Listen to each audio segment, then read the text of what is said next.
Hey, what's up you guys? My name is Soshtvi and welcome back to another video. Today we're doing a book haul and I have some really exciting books to show you guys. There's 10 in total and the stack is really heavy. So I don't even know if I can pick it up for you guys, but I will. Oh my god, my arms are not it. Okay. Okay, without wasting any more time, let's just get into it. Starting with the very first book. It's a collector's edition of A Good Girl's Guide to Murder. If you guys have been following me on my Instagram, which if you haven't, linked down below, A Good Girl's Guide to Murder is one of my favorite trilogies ever and one of the favorites of 2023. The collector's edition has been out in the world for a while now, but it only got available in India right now. So I bought it as soon as possible, and guys, look at it. It's so gorgeous. The foiling is so pretty. That's the spine. The back, it says the case is closed. Everyone knows he did it, but she's about to prove them all wrong. The stenciled edge. Oh my god, look at it. Too cool, too cool, too cool. It's so pretty. We have some really nice end papers, and we have a letter from Miss Holly Jackson herself, one of my favorite authors. So yeah, super excited to have this in my collection now. It's about a main character, Pip, and she's trying to uncover a mystery, a murder slash disappearance that happened in her town a while ago. People have dismissed the case and come to a conclusion that she thinks is not the actual thing that went down. So she started her own investigation and we follow her on that journey. And you guys, when I tell you the trilogy just gets wild by the last book, nothing can prepare you for what's to come in this trilogy. I highly recommend, no matter what genre you like, no matter what reading age you like. It's young adult, but it's not too young. A reader of any age will enjoy this story and enjoy these characters and enjoy these mysteries. Highly recommend. The next book I have to show you is Panic by Lauren Oliver. I don't know much about this book except that there is a truth and dare sort of game that's happening in this town, and we follow our main characters who are about to embark on the journey to play that game. There is, I think, prize money involved, and the truth and dare is really high stakes, like I think life endangering kind of high stakes. It reminded me of Nerve. I don't know if you guys have seen that movie with Emma Roberts. I loved that movie back in school and I tried reading that book as well, but the book sucked. But the movie was great and the premise of this reminded me of that. So if you enjoy some kind of high stakes adventure, pick it up.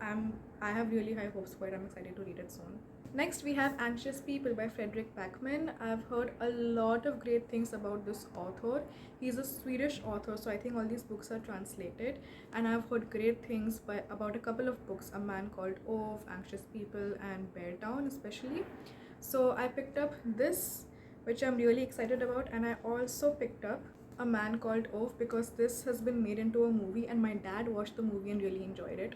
So I'm looking forward to reading both of these books. Both of these are literary fictions. From what I gather, Fredrik Backman likes to write really real stories and kind of whimsical slash weird slash outcasted characters is what I have understood. This one is about a bank robber showing up at some place, some kind of apartment buying situation, and we're following multiple people who are caught up in that situation and their perspective, and it's supposed to be funny but also thoughtful and compassionate and all that kind of stuff.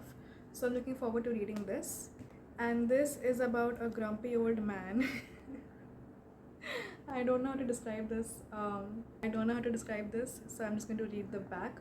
It says, Ove is almost certainly the grumpiest man you will ever meet. He thinks himself surrounded by idiots, joggers, neighbors who can't reverse a trailer properly, and shop assistants who talk in court. But isn't it rare these days to find such old-fashioned clarity of belief and deed, such unswerving conviction about what the world should be, and a lifelong dedication to making it just so? In the end, you will see there's something about Ove that is quite irresistible. So that tells you really nothing about what the book is about, but I'm excited to find out anyway because my dad recommended I should read it. So yeah, these two, super happy to have them. Next, I picked up a mystery classic, which is Gone Girl by Gillian Flynn.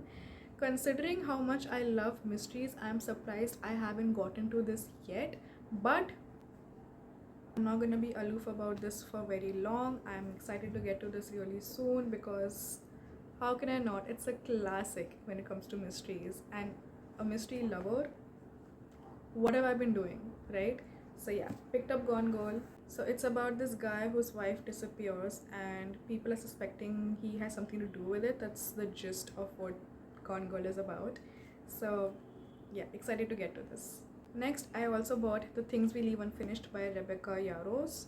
She's the same author as the one who wrote Fourth Wing, and I loved Fourth Wing. So I was excited to see what her other books are about. These are not fantasies, like Fourth Wing is a fantasy or like a romantasy, but these are pure romances, I believe, bordering on literary fiction if I'm not wrong. Yeah, emotional romance. So she writes a lot of emotional, heartbreaking romances, and this is one of them. I don't know much about it, and I'm not interested in knowing much about it. I want to go into this blind.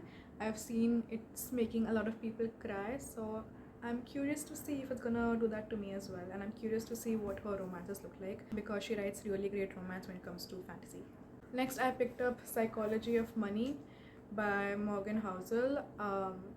If it's not evident from this video, I have some very bad spending habits, and I am hoping that this can show me some light in order to curb my spending habits. But that's just my expectation. I don't know if that's what the book is doing, but I've seen a lot of people pick it up. A lot of people recommended it to me. So Psychology of Money, it's a non-fiction. It's about our behavior towards money and our ideology of money, all those sorts of things. So let's see.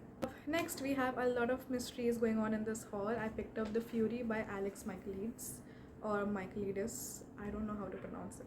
He is the same author who wrote Silent Patient and The Maidens. I loved Silent Patient. I've read that last year, and so I've been excited to try his other books. I want to get to The Maidens as well, but I saw this at the bookshop I was at and I snagged it immediately. If you've seen Knives Out, Glass Onion, the vibes are very similar to that movie basically.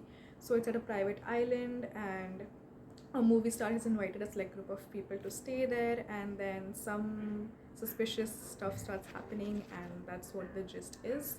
It's a mystery, it's an author I like, and it happens at an island, which, I mean, what more can you ask for? Next I have a book I've been really excited to get to, not just because of what it is, but because of how I got it. My cousin's sister came down from the UK recently, and she got me a book from Waterstones, which it's been a lifelong dream of mine. After watching all these big hauls of YouTubers online, it's been a big dream of mine to get a book from Waterstones. So she got me one, and it's Yellowface by R.F. Kuang, or Rebecca F. Kuang. It's been on my TBR for quite some time now, so I'm just so happy to have it, and it's hardback and a really pretty and crisp and clear one at that. I almost feel afraid to touch it because it's so pretty. Like, the matte finish is so good, and then we have the inside, the eyes are on the inside as well. Really cool effect. And then she also got me a Waterstones bookmark and a Waterstones tote. She went all out, man. Yeah, super excited to have this and super excited to read this. I will probably take this with me to maybe a cafe or something to read. And the last book I have is a 5th anniversary edition of Lady Midnight by Cassandra Clare. If you don't know, I have been a huge Shadowhunters fan since I was in 8th or 9th grade. Read all the books. Her latest books are a little bit of a disappointment for sure, but regardless, I have grown up loving these books. So the 5th anniversary edition rolled around and I wanted to pick it up for a while. So I did. Not much to say about it. It's super pretty. I love the cover. I love the spine. I also have the 10th anniversary edition of City of Bones, which is another book in this universe, and I feel like that edition is a lot better compared to this one. They haven't really done much with this except this exciting little cover. The inside is pretty, the end papers are pretty, but apart from that, like, this is solid, nothing with the edges.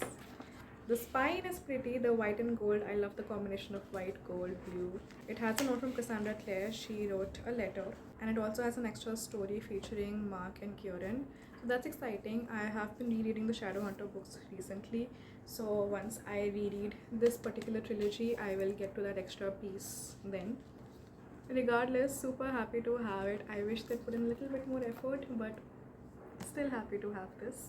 If you don't know what this book or this universe is about, we follow a bunch of Shadowhunters in every different trilogy. Shadowhunters are basically people who are half angel and half human, and they fight demons on Earth. That's literally the most basic explanation of what really goes on in this world. It's unhinged, it's a ride, and the characters are super lovable. I would definitely recommend that you check out this universe. So yeah, that was all the books I've bought recently. Quite a few exciting stuff. Some books I'm really happy to have in my collection, and some books I'm really looking forward to. Hopefully I'll get to a lot of these this month itself, but we'll see. Thank you so much for watching. Let me know if you found any of these interesting, or if you've read any of these. Let me know what you thought of them.